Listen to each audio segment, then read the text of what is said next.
علیہ وسلم کے اوپر یہ آخری کتاب نازل کی گئی، اس کتاب کے اندر جہاں پر تمام انسانوں کے لیے ایک عمومی دعوت ہے اور اس میں مختلف قسم کے احکامات ہیں، اس میں نماز کا حکم ہے، روزے کا حکم ہے، زکوٰۃ کا حکم ہے، اس میں سود کی حرمت کا ذکر ہے، بہت سے احکامات اس میں ذکر کیے گئے ہیں۔ اور اس میں آپ دیکھیں گے کہ کچھ قصے بھی پچھلی قوموں کے، اگلی قوموں کے ذکر کیے گئے ہیں۔ اگلی قوموں کی تاریخ حضرت آدم علیہ نبینا علیہ السلام سے شروع ہوتی ہے۔ آپ دیکھیں گے کہ آپ جانتے ہیں کہ تاریخ کے اندر اربوں خربوں انسان گزرے، جہاں سے حضرت آدم علیہ السلام کی شروعات ہوتی ہے، اور اس عالم کے اندر بڑی تبدیلیاں آئی، لیکن قرآن کریم نے جن کے قصوں کو ذکر کیا ہے اور جن شخصیتوں کا نام لے کر اس قرآن کریم کے اندر ان کا تذکرہ کیا ہے، وہ مقدس جماعت کا تذکرہ ہے کہ جن کو ہم انبیاء کرام کے نام سے جانتے ہیں۔ دنیا کے اندر انقلاب پیدا کرنے والے بہت اربوں اور خربوں لوگ ہوئے، بڑے بڑے بادشاہ گزرے، بڑے بڑے بہادر گزرے، بڑے بڑے پہلوان گزرے، بڑے بڑے شعراء گزرے، انہوں نے اس عالم کے اندر بڑا انقلاب برپا کیا۔ اور ہمارا یہ جو دور ہے آج کل جدید ٹیکنالوجی کا، سائنس کا دور ہے، لیکن آپ دیکھیں گے کہ قرآن کریم نے اگر ان تمام کے اندر، ان تمام انسانوں میں اگر کسی مقدس جماعت کا تذکرہ کیا ہے تو وہ انبیاء کرام کی جماعت ہے۔ کہ آپ کو تذکرہ ملے گا حضرت آدم علیہ السلام کا جو اللہ کے نبی ہے، حضرت نوح علیہ السلام کا جو اللہ کے نبی ہے، حضرت ابراہیم علیہ السلام کا، حضرت موسیٰ علیہ السلام کا، حضرت اسماعیل، حضرت زکریا، حضرت یحییٰ، حضرت یونس اور حضرت عیسیٰ وغیرہ ان کا تذکرہ ملے گا۔ اور ہم آخر میں آنے والے ہم سب کے آقا حضرت محمد مصطفیٰ صلی اللہ تعالیٰ علیہ وسلم کا تذکرہ ملے گا، اور ان کا تذکرہ قرآن نے بڑی عظمت کے ساتھ کیا ہے اور ان کے بارے میں بڑی تعریفی کلمات کہے ہیں۔ وہ کس بنا پر؟ کیا یہ شخصیتیں کوئی حکومت و اقتدار رکھتی تھی؟ کیا وہ شخصیتیں ہیں کہ جو بڑی مالدار تھی، یا مال کی ان کے یہاں ریل وے تھی، یا وہ شخصیتیں ہیں کہ جنہوں نے خدا کی اس کائناتی نظام کے اندر کسی قسم کا تغیر و تبدل کیا؟ وہ ہرگز نہیں۔ ان شخصیتوں کا نمایاں کردار اور یہ شخصیتیں جن کا قرآن نے ذکر کیا، اور اللہ کا ان کے ذکر کرنے کی وجہ سے اللہ کے یہاں ان کا معزز و محترم ہونا جو معلوم ہوتا ہے، وہ محض صرف ایک عمل ہے، دعوت اللہ، کہ اللہ کی طرف اللہ کے بندوں کو بلانا، اللہ کے دین کی طرف اللہ کے بندوں کو بلانا۔ یہ وہی نمایاں کردار ہے اور وہی نمایاں عمل ہے کہ جس کی بنا پر ان شخصیتوں نے اللہ کے یہاں یہ مقام پایا کہ اللہ نے ان کا تذکرہ کیا۔ کُلًّا ہدینا، ہر ایک کو ہم نے ہدایت دی، اجتبینا، ہم نے ان کو منتخب بنایا، اور اللہ ان سے راضی ہو گئے، اور دنیا اور آخرت کے اندر اللہ پاک نے ان کی مدد کا، اور نہیں ان کی بلکہ ان کے متبعین کی مدد کا وعدہ کیا۔ اِنَّا لَنَنصُرُ رُسُلَنَا وَالَّذِينَ آمَنُوا فِي الْحَيَاةِ الدُّنْيَا وَيَوْمَ يَقُومُ الْأَشْهَادُ، کہ ہم اپنے رسولوں کی مدد کریں گے اور ان لوگوں کی مدد کریں گے کہ جو ان رسولوں کے اوپر ایمان لائے۔ اس دنیاوی زندگی کے اندر بھی ہم ان کی مدد کریں گے، اور قیامت کے دن جب گواہی دینے والے کھڑے ہوں گے اس وقت بھی ان کا ہاتھ اونچا رہے گا۔ قیامت کا آخری دربار، آخری کورٹ، سب سے اونچی کورٹ کے اندر اگر جن کا ہاتھ اونچا رہے گا تو یہی مقدس جماعت ہے اور اس جماعت کے متبعین ہے۔ اسے دعوت اللہ کی اہمیت معلوم ہوتی ہے کہ اللہ کے یہاں اس کا کتنا اونچا مقام ہے۔ اللہ کے بندوں کو اللہ کی طرف بلانا، خدا کے بندوں کو خدا سے جوڑنا، خدا کے بندوں کو دین و شریعت کی طرف بلانا، دعوت دینا۔ قرآن کریم میں اللہ فرماتے ہیں وَمَنْ أَحْسَنُ قَوْلًا مِّمَّنْ دَعَا إِلَى اللَّهِ وَعَمِلَ صَالِحًا، اس شخص سے زیادہ اچھی بات کس کی ہوگی جو اللہ کی طرف بلائے اور خود بھی نیک عمل کرے اور اظہار اطاعت کے طور پر کہے اننی من المسلمین، کہ میں تو خدا کے فرما برداروں میں سے۔ لہذا اسے دعوت کی اہمیت معلوم ہوئی۔ الحمدللہ یہ جو دعوت کا کام چل رہا ہے، اللہ کے بندوں کو اللہ کی طرف بلانا، اللہ کے ساتھ جوڑنا، واقعتاً یہ بہت بڑا عمل ہے اور امت کی یہ ذمہ داری ہے۔ قرآن کریم کے اندر اللہ فرماتے ہیں وَلْتَكُن مِّنكُمْ أُمَّةٌ يَدْعُونَ إِلَى الْخَيْرِ، تم میں سے ایک امت ضرور، ایک جماعت ایسی ہونی چاہیے جو خیر کی طرف بلائے، بڑی باتوں کی طرف بلائے اور برائیوں سے روکے۔ لیکن ایک بات ہے کہ ہماری دعوت میں اور ہمارے اس مشن کے اندر اگر تاثیر پیدا ہوگی وہ ہمارے حسن عمل کی وجہ سے۔ وَمَنْ أَحْسَنُ قَوْلًا مِّمَّنْ دَعَا إِلَى اللَّهِ وَعَمِلَ صَالِحًا، کہ ہمارا عمل اور کردار اور ہمارے قول دونوں کے اندر تضاد نہ ہو، کہ ہماری کہنا کچھ اور ہو اور ہمارا کرنا کچھ اور ہو، جس کی طرف ہم بلائے خود اس کی طرف بھی ہمارا عمل ہو، تو اس صورت کے اندر دعوت کے اندر تاثیر پیدا ہوگی۔ اور یہ دعوت ایسا عمل ہے کہ اس کے کرنے کے نتیجے کے اندر آدمی کو مجاہدہ سے سابقہ پڑے گا، کڑوی کسیلی سننی پڑے گی۔ یہ نہیں کہ قوم آپ کا استقبال کرے گی اور آپ کے لیے پھولوں کی سیکھ بچھائے گی۔ انبیاء کرام سے زیادہ امتوں کے خیر خواہ کوئی نہیں گزرے، لیکن یہی انبیاء کرام کے ساتھ دشمنی کی گئی، ان کے راہوں میں کانٹے بچھائے گئے، ان کو کڑوے کسیلیں سنائی گئی، کبھی ان کو ساحر کہا گیا، کبھی ان کو کاہن کہا گیا، کبھی مجنون و دیوانہ کہا گیا، کبھی بیمار اور کمزور کہا گیا۔ یہ اسی دعوت کے نتیجے کے اندر تو دعوت دینے والے، دعوت کا کام کرنے والے ساتھی جو ہیں، ان کے اندر ایک تو سب سے پہلے یہ کردار ان کا یہ ہونا چاہیے کہ اعمال صالحہ کی پابندی، 5 وقت کی نماز کی پابندی، دین و شریعت کی مکمل پابندی۔ ایسا نہ ہو کہ جو ہم کو بھاتا ہو اس پر تو عمل کر لیا، لیکن جو مشکل کام ہے اسے ہم نے چھوڑ دیا، کہ ہم نے جو ہے وہ گشت والا تو عمل کر لیا، لوگوں کو نماز کے لیے دعوت تو دے دی، لیکن فجر کے وقت ہم پاؤں پسارے لیٹے رہے، اس وقت ہماری دعوت کے اندر وہ تاثیر نہیں ہوگی۔ اور ساتھ ساتھ اس عمل کے نتیجے کے اندر قوم کی طرف سے اگر کوئی استقبال نہ ملے، بلکہ آپ کے اس دعوت کا ریئیکشن آپ کے اوپر آئے اور آپ کو کوئی تکلیف پہنچے، تو اس کے بارے میں قرآن نے جو ہے وہ کہہ دیا وَلَا تَسْتَوِي الْحَسَنَةُ وَلَا السَّيِّئَةُ اِدْفَعْ بِالَّتِي هِيَ أَحْسَنُ، برائی اور نیکی دونوں برابر نہیں ہو سکتی، دونوں کا اثر الگ الگ ہے۔ اگر آپ نے اچھا کردار سے دعوت دی اور اس کے مقابلے میں سامنے والا آپ کے ساتھ اچھا عمل نہیں کر رہا ہے، حسن اخلاق سے پیش نہیں آ رہا ہے، آپ کے ساتھ پرشروئی سے بات کر رہا ہے، ادفع باللتی ہی احسن، تو اس داعی کو یہ ہدایت ہے کہ اس کا دفعیہ اور اس کا جواب اچھے طریقے سے دیجئے، سخت کلامی کا جواب نرم کلامی سے دیجئے، گالی کا جواب دعاؤں سے دیجئے، بد دعاؤں کا جواب دعا سے دیجئے، تو فَإِذَا الَّذِي بَيْنَكَ وَبَيْنَهُ عَدَاوَةٌ كَأَنَّهُ وَلِيٌّ حَمِيمٌ، کہ جو تمہارا دشمن بنا بیٹھا ہے تمہارے اس حسن کردار کی وجہ سے، حسن اخلاق کی وجہ سے ایسا ہو جائے گا گویا جگری دوست ہو۔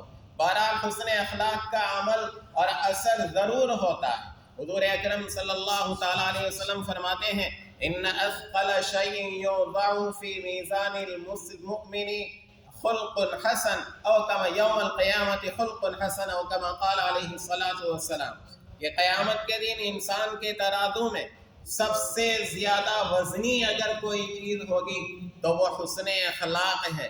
حسن اخلاقی کے ذریعے دلوں کو جیتا جاتا ہے، حسن اخلاقی کے ذریعے دشمنوں کو دوست بنایا جا سکتا ہے، حسن اخلاقی کے ذریعے بدگمانیاں دور کی جا سکتی ہیں۔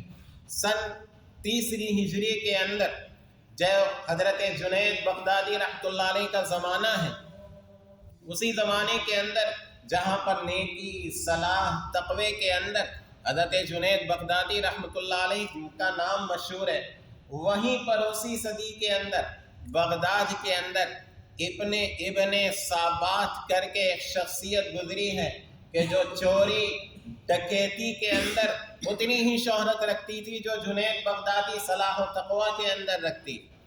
اب وہ جیل کے اندر بند تھا، وہ اپنی سزا کاٹنے کے بعد جو ہے وہ جیل سے جب نکلا، اب چوری اس کی گھٹی کے اندر پڑی ہوئی تھی۔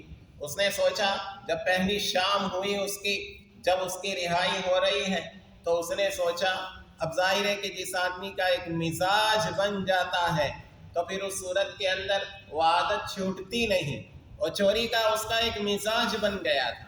اب شام ہو رہی ہے، اب وہ پلان بنا رہا ہے کہ میری زندگی کی کئی برسوں کے بعد میں رہا ہوا ہوں، یہ زندگی کی پہلی رات میری کہیں خالی نہ جائے، لہذا اس نے پلان بنایا چوری کرنے کا۔ رات کے اندھیرا ہونے کا انتظار کرتا رہا۔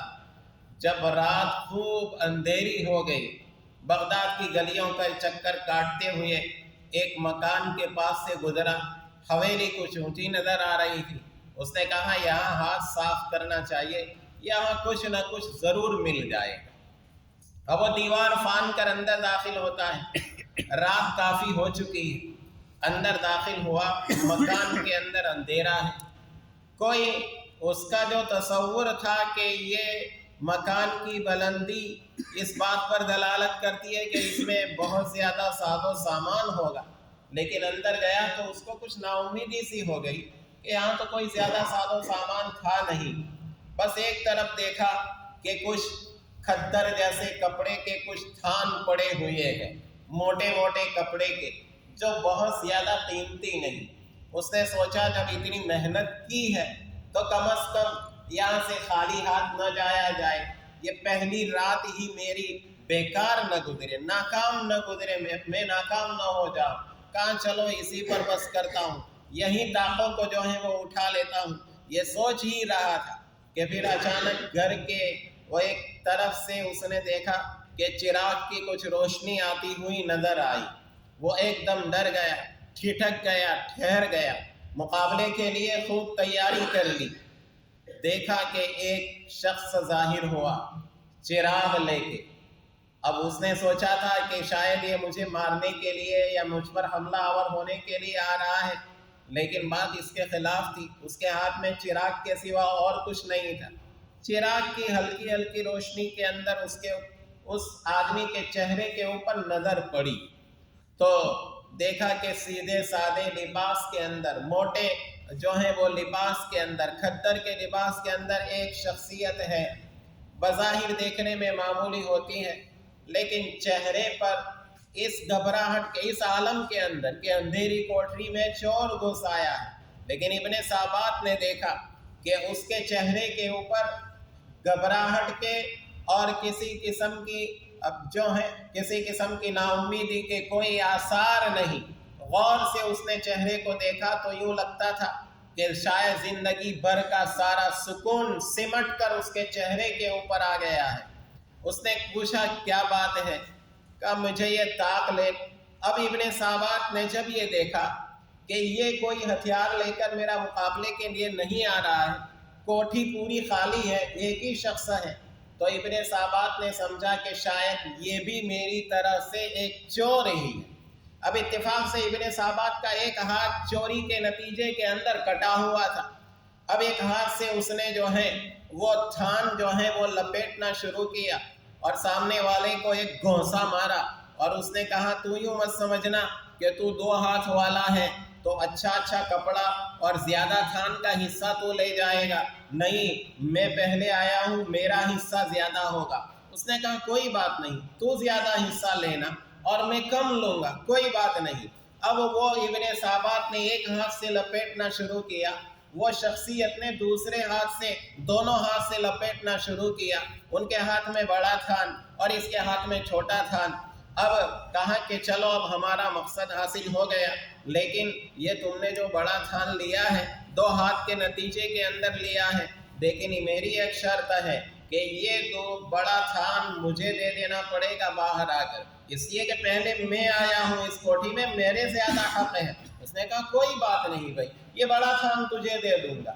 خیر وہ دونوں باہر نکلے، کہاں جانا ہے، چلو میرے ساتھ۔ وہ دونوں باہر نکلے اور وہ شخصیت نے تھوڑے دور آگے چل کے وہ ابن سابات کو بڑا تھان جو ہے وہ تھمایا۔ ابن سابات وہ چھوٹا تھان ان کو دے رہا ہے کہ لو یہ تمہارے حصے کا وہ بڑا تھان میرا لاؤ۔ اس شخصیت نے کہا نہیں بھائی، یہ چھوٹا تھان بھی تیرا اور بڑا تھان بھی تیرا، مجھے کچھ لینا نہیں ہے، مجھے کچھ لینا نہیں ہے۔ میں نے سوچا کہ تو ظاہر ہے کہ یہ چوری کرنے کے اوپر آیا ہے، ایک ہاتھ کٹا ہوا ہے، کوئی مجبوری تجھے لائی ہوگی، کوئی بات نہیں، آئندہ بھی کوئی ضرورت پڑے تو میرا مکان تمہارے لیے خالی ہے، میں چور نہیں ہوں، میں مالک مکان ہوں۔ ابن سابات کی دنیا ہل گئی، قدم ہل گئے اس کے کہ یہ شخصیت نے میرے ساتھ اس قسم کا معاملہ کیا، اس قسم کے اخلاق کہ میں اس کے گھر میں چور بن کر گزرا، لیکن اس نے تھان لپیٹنے میں میری مدد کی اور باہر تک مجھے چھوڑنے آیا ہے۔ خیر وہ شخصیت تو اس کو رخصت کر کے اندر چلی گئی، پوری رات اضطراب کے اندر گزری، سوچ رہا ہے کہ دنیا کے اندر ابھی نیکی باقی ہے۔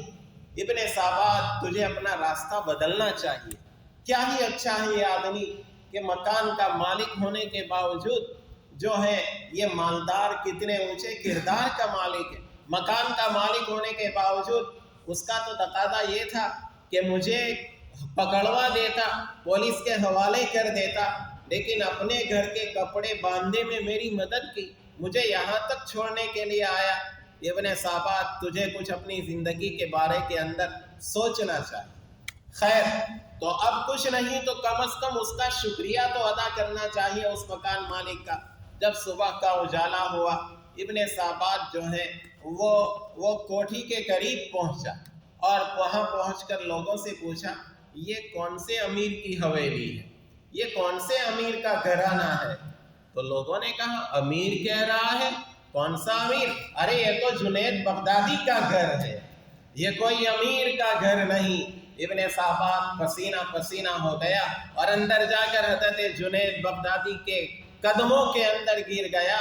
اور اس وقت جو ابن سابات وہ مشہور تھا چوری میں، لیکن کچھ ہی دنوں کے بعد حضرت جنید بغدادی کے بڑے خلفاء میں اس کا شمار ہونے لگا۔ یہ حسن کردار کا یہ اثر ہوتا ہے، لہذا بدلہ اور انتقامی کارروائی سے ہمارے دل کو تو تھوڑی دیر کے لیے تسلی ہو جاتی ہے، باقی اس کے نتیجے کے اندر ہدایت پھیلتی نہیں ہے۔ حسن اخلاق کا بڑا اثر ہوتا ہے، بڑا پاور ہوتا ہے۔ تو دعوت اللہ کے اندر حسن اخلاق، ہمارا معاملہ یہ ہوتا ہے جو میرا بنے، جو میری بات سنے، اس کے ملاقات کرنے کا انداز میرا الگ ہوتا ہے، اور جو میری بات نہ سنے، میری بات پر توجہ نہ دے، اس سے ملاقات کا انداز الگ ہوتا ہے۔ یہ ہم نے الگ الگ پیمانے قائم کر لیے جس کے نتیجے میں وہ اثر نہیں ہوتا ہے۔ اس لیے اثر ہوگا حسن اخلاق سے، حسن کردار سے۔ اللہ پاک ہم سب کو دعوت اللہ کی توفیق سے سرفراز فرمائے اور حسن اخلاق کی دولت سے مالا مال فرمائے۔ یہ دعوت و تبلیغ کا کام الحمدللہ جو شروع ہوا ہے اس سے جڑے رہیے، اس سے سارے اعمال کے اندر، اس کے سارے مشوروں کے اندر، اس کی ساری مجلسوں اور انتظامات کے اندر اپنے آپ کو لگائیے۔ یہ مادیت کا دور ہے، اس سے ہم علماء سے، دینداروں سے، دینی جماعتوں سے جڑے رہیں گے تو انشاءاللہ ہمارا ایمان محفوظ رہے گا، ورنہ اگر ہم نے الگ تھلگ کر لیا، اللہ کے نبی صلی اللہ تعالیٰ علیہ وسلم فرماتے ہیں اکیلی بکری کو بھیڑیا کھا جاتا ہے اور آدمیوں کا بھیڑیا شیطان ہے۔ لہذا اس دعوت کے نتیجے کے اندر آپ کو پتہ ہے مختلف قربانی دینے کے مراحل پیش آتے ہیں، اس کے کچھ جو ہیں تقاضے ہوتے ہیں، تو ان تقاضوں کے اوپر لبیک کہیں، بھائی کہیں گے سب لبیک۔ اللہ پاک ہم سب کو عمل کی توفیق عطا فرمائے، اور جو بھی تقاضے پیش کیے جائے اس میں بڑھ چڑھ کر حصہ لیں تو انشاءاللہ ہماری دین بھی بنے گا، دنیا بھی ہماری درست ہوگی، دنیا اور آخرت کی فلاح و بہبودی کا یہ ہمارے لیے سبب بنے گا۔ اللہ پاک ہم سب کو عمل کی توفیق عطا فرمائے۔ وآخر دعوانا ان الحمد للہ رب العالمین وصلی اللہ علی النبی الکریم۔ انشاءاللہ ارادہ کریں انشاءاللہ ارادہ کریں 4 مہینے کے لیے کون کون تیار ہے، چلے کے لیے کون کون تیار ہے۔ میں سے ہماری جماعت جا رہے ہیں، اقبال بھائی امیر ہیں انشاءاللہ چلے کے لیے، 27 ساتھی انشاءاللہ کون تیار ہے۔